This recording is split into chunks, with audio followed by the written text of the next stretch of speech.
You ever walk into a room and just feel the energy shift? You haven't said a word.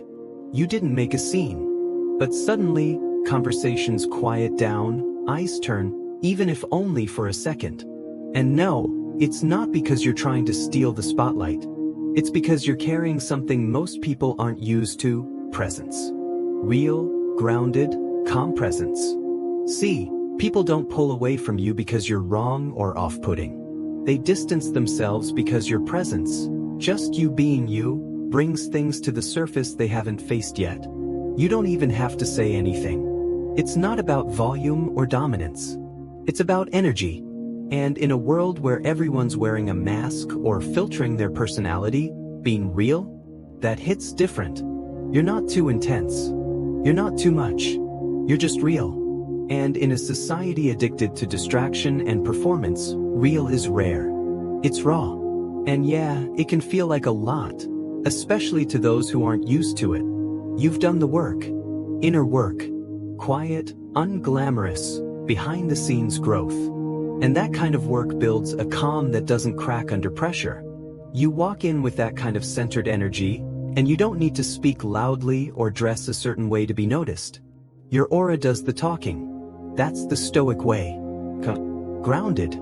Solid in who you are. And the more you embrace that, the more obvious it becomes. Not everyone is ready to meet you at that level. And that's okay. Because your job isn't to dim your light to make others comfortable. It's to shine in a way that's true to you. So if this message is resonating even a little bit, go ahead, hit that subscribe button. No pressure, just appreciation. Now let's break it down. Why does your presence hit so hard, even when you're silent? Most people walk into a room hoping to be noticed. You walk in, and the room notices you, without you trying. It's not about noise. It's not about flashy clothes or loud energy. It's that you feel anchored, like someone who doesn't need anyone's approval because they've already found it within themselves. That kind of confidence? It's magnetic and disruptive. People are drawn to it even when they don't understand it. And others? They pull away. Not because you're doing anything wrong, but because they're not used to that level of groundedness. It makes them aware of how ungrounded they feel. You don't interrupt the room with chaos. You enter it with calm. And calm is loud in a world obsessed with being loud. Marcus Aurelius, Stoic emperor, philosopher, once said, "The best revenge is not to be like your enemy." In other words, when the world expects you to react, you respond with stillness. When others expect performance, you offer presence. And when people expect you to chase validation, you stand rooted in your truth. It confuses them. It challenges them. But it also inspires something deeper, because you're not there to impress. You're just there to be real. Maybe you weren't always like this. Maybe there was a time when you over-explained everything. When you gave more than you had just to be seen. When you twisted yourself into whatever shape you thought people would like. We've all been there. But now, you know better. You've learned that real power doesn't come from chasing attention. It comes from mastering your inner world. As Carl Jung put it, who looks outside, dreams. Who looks inside, awakes. And that awakening? That's what people feel when you walk into the room. You're awake. You're clear. You're steady. And most people, well, they're still asleep. They're still searching for something outside themselves to make them feel whole. And here's another thing you've learned. You don't need to fix other people's discomfort. If someone feels uneasy in your presence, that's not your responsibility. That's their signal. A sign that maybe they're not used to being around someone who's that secure, that honest, that calm. Socrates once said, "The unexamined life is not worth living." And when people are around you, they're suddenly forced to examine themselves. That's not always a comfortable process. Here's the psychology of it. People are drawn to what's familiar, even if that familiarity is dysfunction or chaos. So when you enter a room as calm, centered, and grounded, you represent the unfamiliar. You represent the opposite of the performance. And that contrast? It's impossible to ignore. Some people will lean into it. Others will retreat. But either way, your presence leaves an imprint. You've mastered something, consciously or not. Emotional control. You don't let the energy of the room change who you are. You bring your energy in and the room adapts to you. That's presence. That's leadership without even trying. Aristotle said, knowing yourself is the beginning of all wisdom. And that wisdom shows up in how you carry yourself. You've taken the time to get clear on your values, your voice, and your silence. You've realized that not every argument is worth your energy. Not every stage is meant for you. And that kind of discernment? That's discipline. You don't need to prove yourself. You just need to be yourself. And in today's world, that's rare. Most people are performing, oversharing, chasing reactions, trying to be liked. You're not performing. You're just present. You listen. You observe. You speak when it matters, and only then. That's why your presence doesn't just enter a room. It shifts it. You are living proof of what Epictetus meant when he said, "No man is free who is not master of himself." And you've done the work. You've become the kind of person who no longer needs to explain their peace or justify their silence. You've become a mirror. And when people look at you, they don't just see you. They see themselves, sometimes more clearly than they're ready for. Not everyone can handle that. But that's okay. You weren't made to blend in. You were made to stand solid, grounded, and calm, in a world still figuring out how to do that. So let the silence speak for you. Let your energy do the talking. And trust that the right people, they'll feel it. Let's talk about honesty. Most people say they want it. But when it shows up, when it's raw, unfiltered, spoken from the gut, suddenly it feels like too much. Even if it's wrapped in kindness, even if it's coming from a good place, truth can still hit like a slap. And not because it's cruel, but because it's clear. And clarity? That's something a lot of people aren't ready for. You don't play pretend.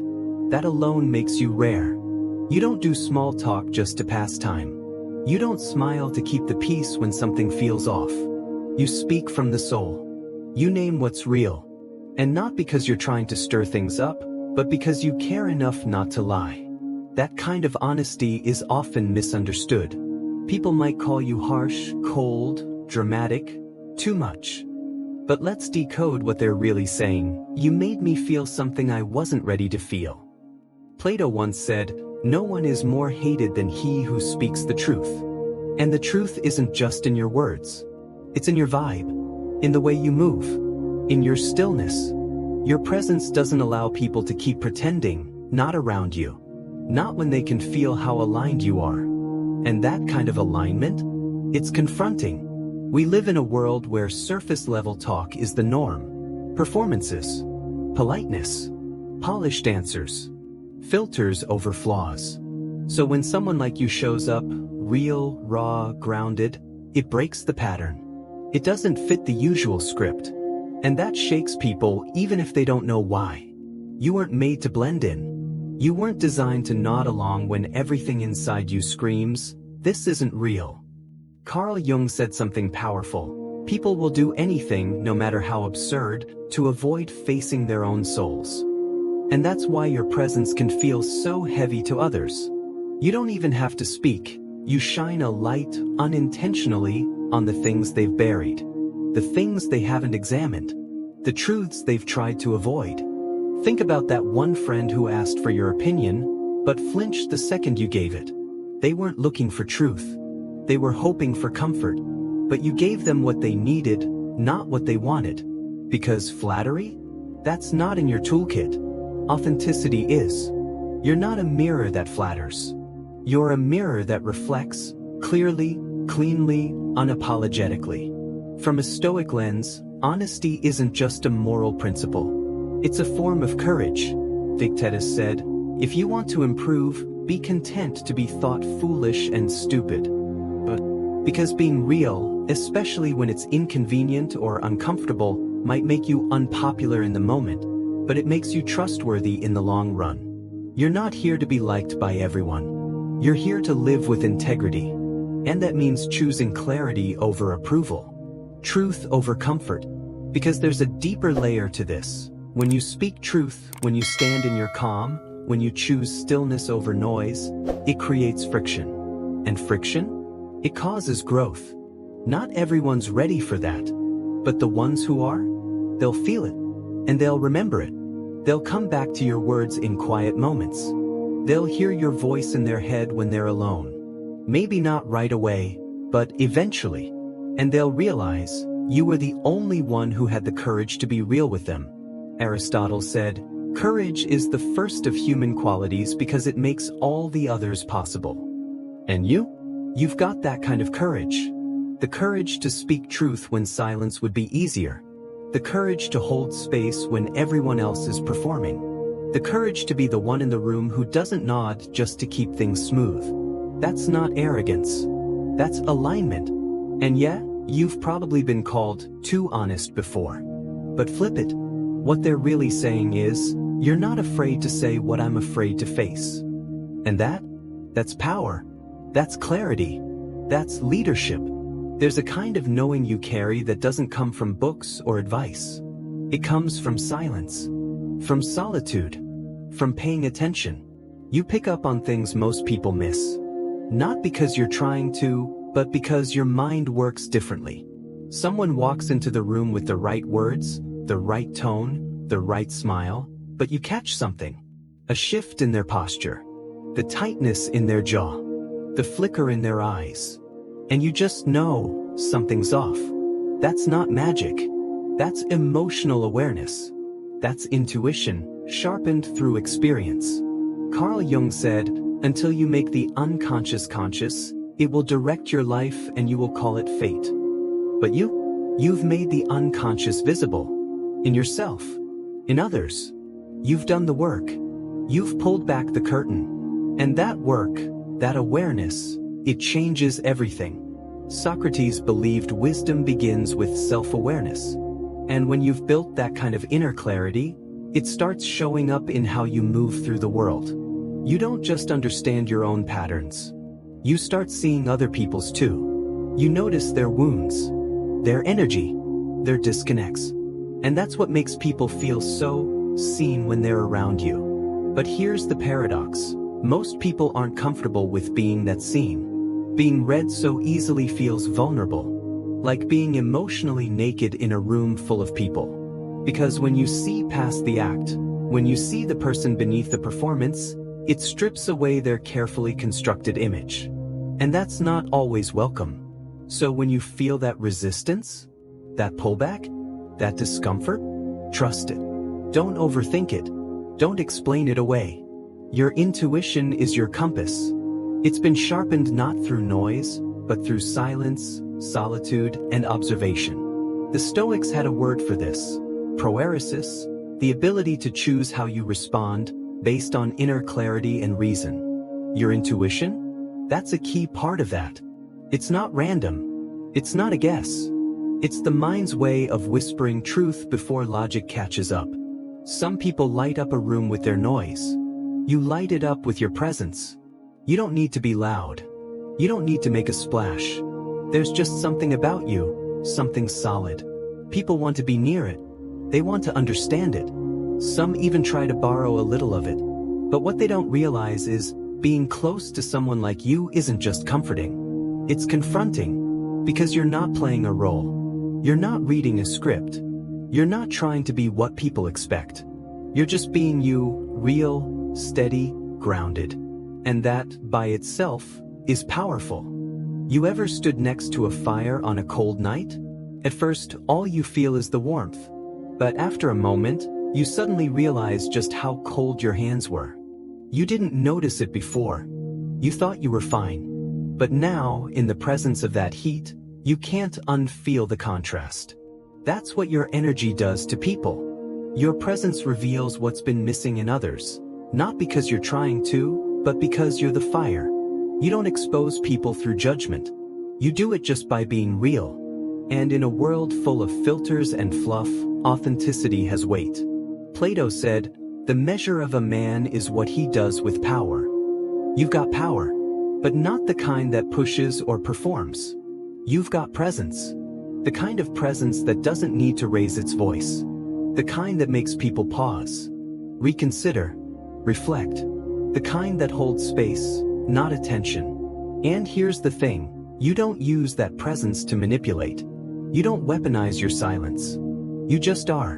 And that alone is enough to unsettle people who haven't found that kind of peace within themselves.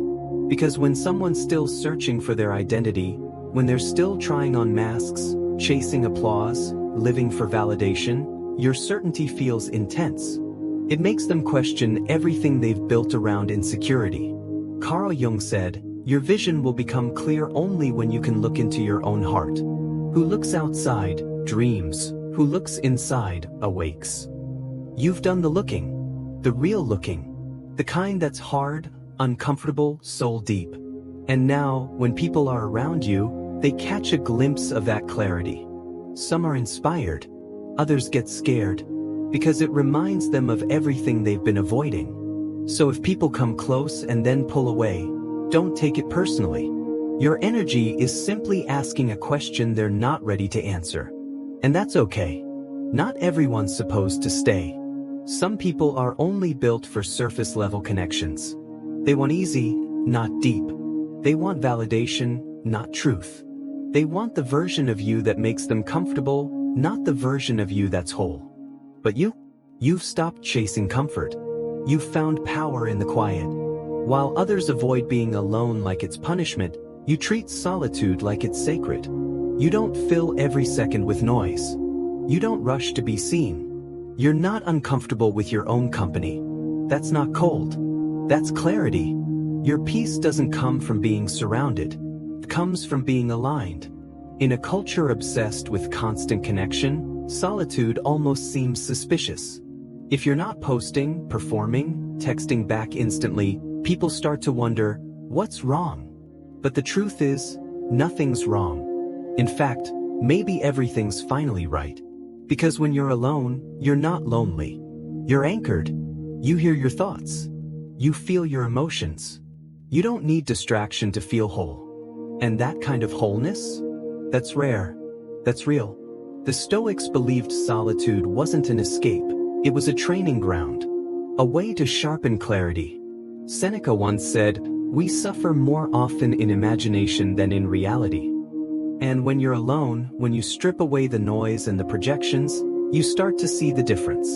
You start to ask the right questions. What's real here? What's mine to carry? What's just static from the outside world? That's not antisocial. That's intentional. Aristotle called contemplation the highest form of human activity. But because it gives you space between stimulus and response. And in that space, strength is built. Self-control is born. That's where peace sharpens like a blade. Carl Jung once observed, loneliness does not come from having no people around you, but from being unable to communicate the things that seem important to you. And you've likely felt that. That hollow ache of being in a room full of people but feeling disconnected. Not because you're distant, but because you crave depth, and the room isn't offering it. That's why your solitude is powerful. That's where depth begins. So when people make you feel weird for enjoying your own company, don't shrink. Don't apologize for being whole. Don't abandon your silence just to match someone else's chaos. Your alone time isn't empty. It's restorative. It's where you heal, where you realign, where you become that version of yourself that no performance could ever match. Because that stillness, that quiet, that's your sharpest clarity. That's your deepest power. And here's the truth, there comes a point in your life when you stop chasing. You stop chasing people. You stop chasing love. You stop chasing recognition. And in that moment, something inside you settles. Something finally clicks. You stop bending to fit into places you've outgrown. You stop explaining your worth to people committed to misunderstanding it. You stop knocking on doors that were never meant to open for you. That's not bitterness. That's alignment. You're not cold, you're clear. You're not distant, you're discerning. And that difference? It changes everything. Because when you've done the inner work, when you've faced your shadows, embraced your silence, healed your patterns, your energy shifts. it stops reaching. It starts attracting the right people, the right opportunities, the right moments. They start to come to you. Not because you chased them, but because you became a match for them. That's what the Stoics meant by self-sufficiency. Marcus Aurelius wrote, "Look well into thyself. There is a source of strength which will always spring up if thou wilt always look." That strength? It's the reason you don't need to chase anymore. You're not afraid to eat alone, because you know what you bring to the table. People might not understand that.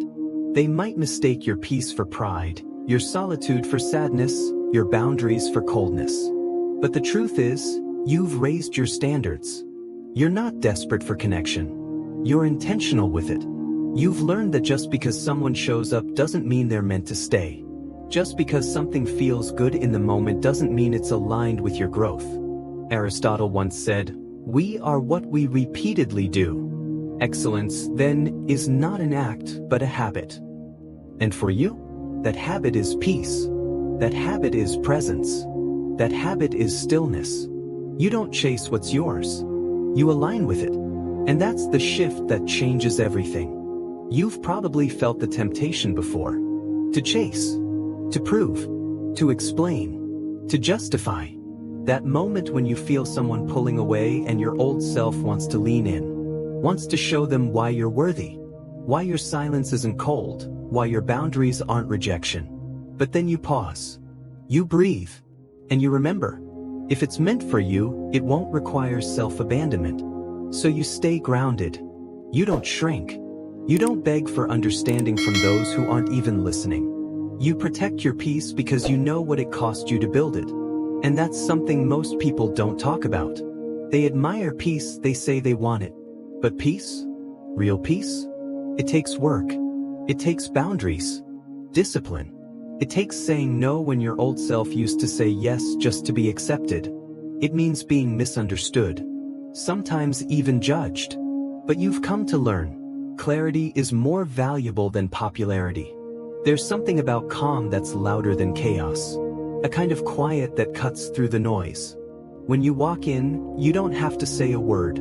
People feel it. Your energy speaks long before you do. That presence? It's not something you perform. It's something you've earned. Through solitude. Through heartbreak. Through discipline. Through choosing healing over hiding, again and again. It's why some people flinch when they're near you. Not because you've done anything wrong, but because you remind them of what they've buried. What they haven't dealt with. What they're still hiding beneath filters and distractions. Your stillness has weight.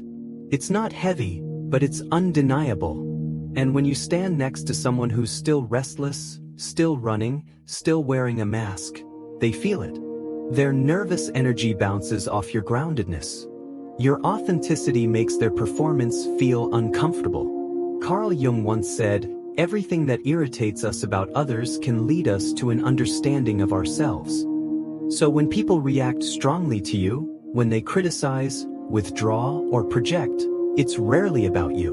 It's about the parts of themselves they're not ready to meet. You're not provoking them.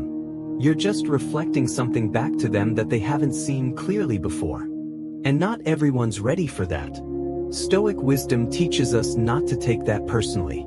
Epictetus said, "When someone irritates you, it is your own response that is to blame." You've taken that to heart. You've stopped letting people's reactions define your self-worth. You've learned how to stay centered even when others try to pull you into their storm. Because their projections? That's their work, not yours. Socrates believed that self-awareness is the foundation of wisdom. And the way you carry yourself, the way you speak, or don't speak, invites others to become more aware too. Whether they thank you for it or not. That's the thing about your presence. It doesn't demand. It invites. It doesn't chase. It magnetizes. And yeah, you've probably noticed, people tend to either rise to meet your energy, or they quietly fall away. Either way, it works in your favor. Because your energy? It's not up for negotiation. You're not aggressive. You're not cold. You're just clear. And in a world full of mixed signals, that clarity feels like a shockwave. Most people are used to accommodation. to people bending, shrinking, apologizing just to be accepted. But you know where you begin and where others end. You know your values, your needs, your limits. That's called self-possession. And it's magnetic. The Stoics called this living in accordance with nature. Not just the natural world, but your own nature, your truth, your essence. Marcus Aurelius wrote, "Waste no more time arguing what a good man should be. Be one." And that's what you're doing. Every time you honor your boundaries, not by announcing them, but by living them. You don't draw lines in the sand, you embody them. You don't need to explain your peace. You just carry it. Boundaries aren't walls. They're filters. They don't say, keep out. They say, if you're not aligned, you won't stay. And that's the difference. That's how you protect your space from chaos, from disrespect, from emotional freeloaders. You don't yell. You don't plead. You simply live in such a way that people either match your energy or exit. Carl Jung believed, the privilege of a lifetime is to become who you truly are. That privilege? You've earned it. You've stopped performing and started embodying. You're not desperate to be liked. You're devoted to being real. And that changes everything. Let people mislabel you. Let them misunderstand. Let them walk away if they need to. That's not your loss. That's just space clearing, for alignment, for elevation, for connection that doesn't require a mask. Because your energy? It's sacred. And the right ones, they won't just tolerate it. They'll rise to meet it. You were never too much. You were just too real for a world still learning how to face itself. So keep walking in your truth. Keep honoring your stillness. And never dim your light just to make someone else comfortable in their shadow. If you're still with me, if this is hitting home, there's more coming. You're not alone on this path. This is what we build here. Calm power, self-awareness, quiet confidence. There's something powerful about someone who doesn't need to shout. In a world full of noise, someone who walks in silence, but with certainty, turns heads. They don't try to prove anything. They don't perform. They simply move in alignment, and that alone shakes people. You've become that person.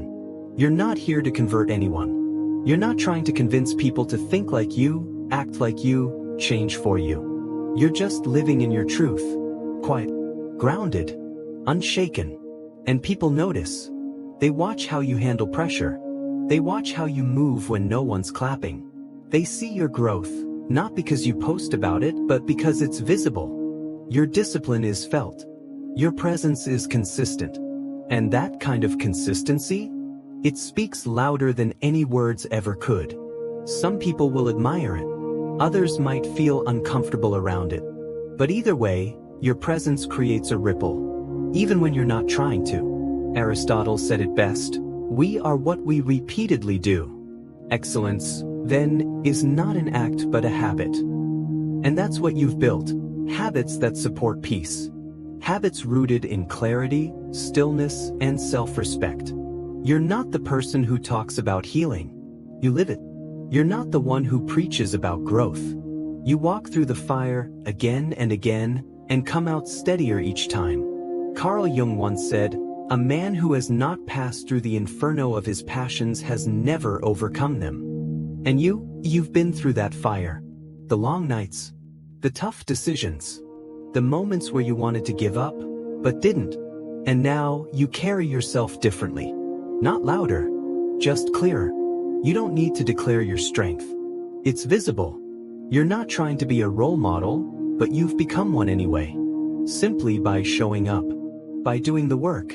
By choosing not to quit on yourself when things got hard. And here's what's true. The right people? They won't feel threatened by your growth. They'll feel inspired. They'll see your light and instead of shrinking, they'll use it to ignite their own. They'll rise with you. Not because you pushed them to, but because your presence reminded them of who they could become. So don't dim. Don't shrink. Don't explain your frequency just because someone else isn't tuned in yet. You're not here to live quietly so others feel more comfortable in their noise. You're not here to blend in so others don't feel insecure. You're here to be exactly who you are, real, calm, rooted. Some people will try to fill every moment with words because silence makes them anxious. But not you. You don't rush to fill the space. You let it breathe. And that's why people feel something when they're around you. Because when you're silent, it's not empty, it's charged. It's full of presence. Full of meaning. People sense that you're actually there, with them, with yourself. No distractions. No performance. Just presence. Carl Jung once said, "Solitude is for me a fount of healing which makes my life worth living." That's what your silence does, not just for you, but for those around you. It creates space. Space for clarity. Space for truth. Space for healing. You've probably had that moment, when you sit next to someone in silence and feel more seen than in hours of conversation. That's what you offer. That's the kind of energy you carry. Your calm doesn't just soothe. It reflects. It shows others the gap between their chaos and their truth. It reminds them what's missing, not by telling them, but by being it. The Stoics revered that kind of stillness. They didn't see silence as weakness, they saw it as discipline, as strength. Seneca wrote, "No man is more unhappy than he who never faces adversity. For he is not permitted to prove himself." And you? You've proven yourself. Not by shouting your story, not by performing for attention, but by sitting with yourself, facing the truth, and choosing peace over and over again. There was probably a time when you tried to explain yourself, when you wanted people to get it, to get you, to understand your heart, your intentions, your depth. And when they didn't, it hurt. So you tried harder. You softened your edges. You watered yourself down to be more palatable, more acceptable, less intimidating. But not anymore. Now you've stepped into something deeper. You've realized your energy speaks volumes, louder than any explanation ever could. You don't have to convince anyone of your worth when you're living it. Fully, quietly, consistently. That kind of self-respect, that kind of calm, it shakes people, not because you're trying to, but because they're still caught in the loop of needing external validation. Socrates said, "To find yourself, think for yourself." And that's exactly what you've done. You've stopped outsourcing your worth. You've stopped over-explaining your boundaries, your decisions, your truth. You know who you are, and you trust that the ones meant to meet you there will. No pitch required. Carl Jung put it perfectly. The privilege of a lifetime is to become who you truly are. And you've earned that privilege. Through patience. Through persistence. Through pain. You've become someone who doesn't chase. Doesn't beg. Doesn't shrink. You've embodied a new kind of confidence. One that doesn't need to be loud. One that walks quietly, but never invisibly. The Stoics taught us, live in integrity and be indifferent to praise or blame. Epictetus reminded us, if you want to improve, be content to be thought foolish and stupid. But because truth doesn't always get applause. Sometimes it gets silence, distance, criticism. But you've learned to be okay with that. You let others talk. Let them project. Let them walk away. You don't have to explain your piece to people still at war with themselves. You don't have to prove anything to anyone. You're living it. And that alone speaks louder than anything you could say. Because here's what happens when people haven't figured themselves out. Your clarity doesn't comfort them, it confronts them. You walk in steady, calm, and self-possessed, and suddenly they feel exposed. Not because you're judging them, but because your presence highlights everything they haven't resolved within themselves. That's when they start calling you arrogant, cold, detached. But the truth? You're just sure of who you are. You're not trying to be better than anyone. You're just not pretending anymore. And that kind of self-possession? To someone who's never tasted it, it can feel threatening. Carl Jung called that projection.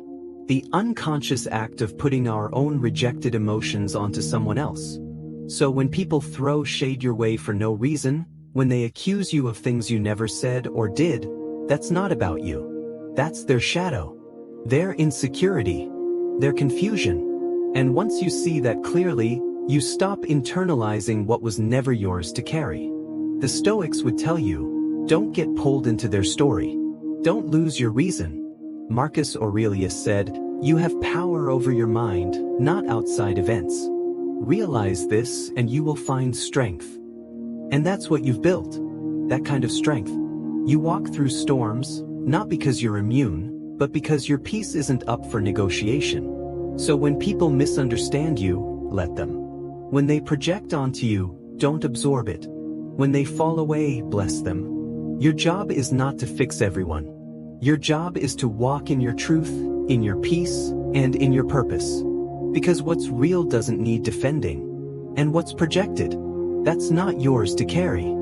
If this message resonated with you, there's more waiting for you. Another video, another deep dive, another quiet truth that might shift something in you. Thank you for being here. Thank you for walking this path. This is Stoic Journal. For the thinkers, the feelers, the ones who walk with quiet power. I'll see you in the next one. Stay grounded,